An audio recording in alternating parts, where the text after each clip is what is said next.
What's going on, guys? Mike back for another video. Canadian cards. Just thought I would show off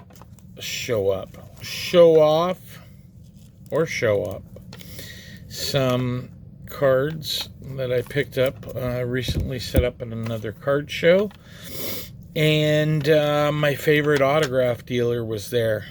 I spent most of my proceeds with him, which is okay, because if I'm selling stuff that is not something that I want or have any care for, or if I'm tied to it or I love it, I have no problem moving it.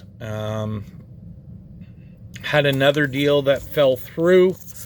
Supposed to pick up some old Parker sets, and the guy, we had a deal in place, I thought, but then at the last second he thought he could get more if he sold them individually. So I'm not about to negotiate with myself on deals. I will make an offer. If that person doesn't want the offer, they say thanks, but no thanks, and they move on, or at least they should. In which case, no hard feelings, I just move on. But when you work out a deal, I think it's generally thought of that you would at least have the decency to, if you agree upon a price, don't back out on it. It really sucks, but it is what it is. Anyways, enough of my 2-minute ramble. Picked up, what do we got here? 2, 4, 6 different cards and 1 index card. So, kind of going to do these. So, this is from defenseman Ted Green, ex of the Boston Bruins.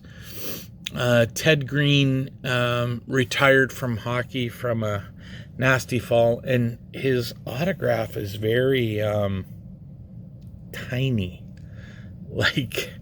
And I don't know if that's just commonplace or if it was that before his fall, but he ended up cracking his skull back in the day, and didn't play too much longer after that.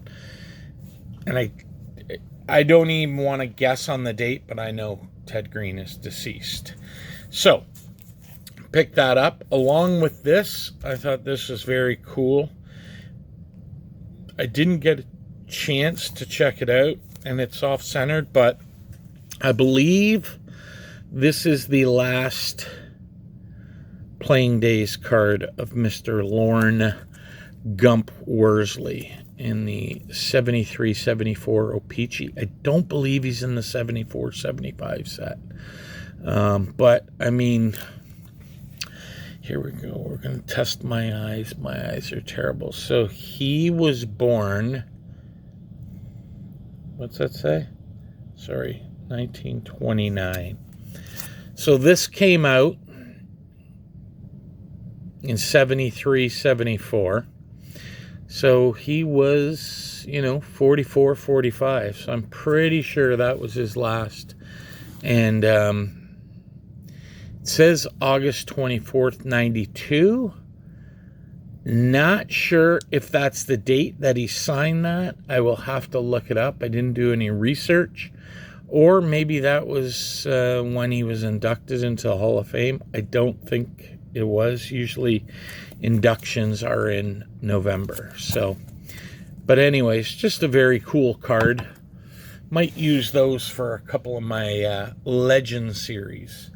What else did I pick up? I picked up the Chief in this early Parkhurst card, signed in pen, and it is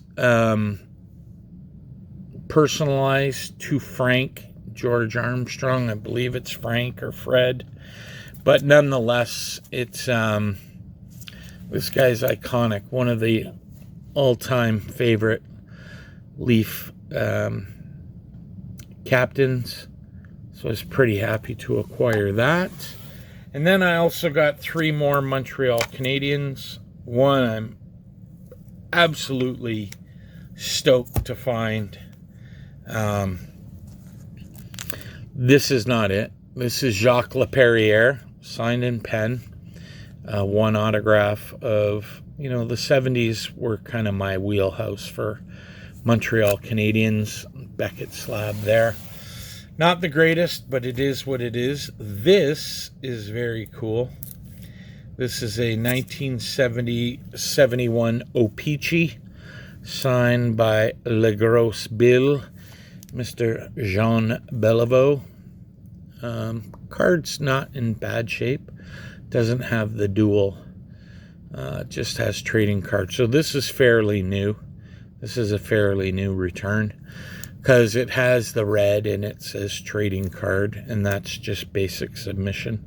I know that because that's what I submit with Garrett, card cutter, over at Slab City. So, but these last two, I'm incredibly stoked to get, and this one is already done, same as the Beliveau, another Montreal Canadiens player, goalie. Ken Dryden was the man for me growing up, and I absolutely love Ken Dryden. But I had a bit of an affliction for his backup, Michel Larocque, also known as Bunny Larocque. And Michel Larocque played for Montreal, then ended up moving to play for the dreaded Toronto Maple Leafs in the 80s. He has passed on. I believe he passed away from cancer, but the guy I was dealing with had this in his collection, and this is the 1975-76 O-Pee-Chee card of Michel Bunny Larocque. Beautiful bold autograph in blue ink. I'm just stoked. I haven't seen one, and maybe they're out there, but I just haven't seen one. And the fact that I've got several Ken Drydens, this is my first Michel Larocque. They were like the tandem, albeit, Ken Dryden played 90% of the games, but still, he was part of the success of the Habs in the 70s. And the last one I have to send off for certification. It's an index card, and if this comes back not authenticated, the guy has assured me, but I've done my research. He did his research. It's a period piece. Growing up in Canada, I can't even think of someone who is comparable that broadcasted a sport so much that he's just synonymous. You would think Monday Night Football with Howard Cosell, depending on your era, Pat Summerall and John Madden. But in Canada, back in the day, listening to Hockey Night in Canada, especially in the 50s and 60s, he kind of slowed down and passed the torch on to his son, Bill. But there was no one better than Foster Hewitt. I mean, you can watch countless YouTube videos. He coined the phrase, he shoots, he scores. And, it says down here, Radio, Maple Leaf Gardens. It's signed in green pen, which kind of alludes to a period of many moons ago. I've looked up his autograph, and it does seem to match. He is in the Hockey Hall of Fame, and I mean, really, there's no... As far as Canadian sports and Canadiana, this was the guy.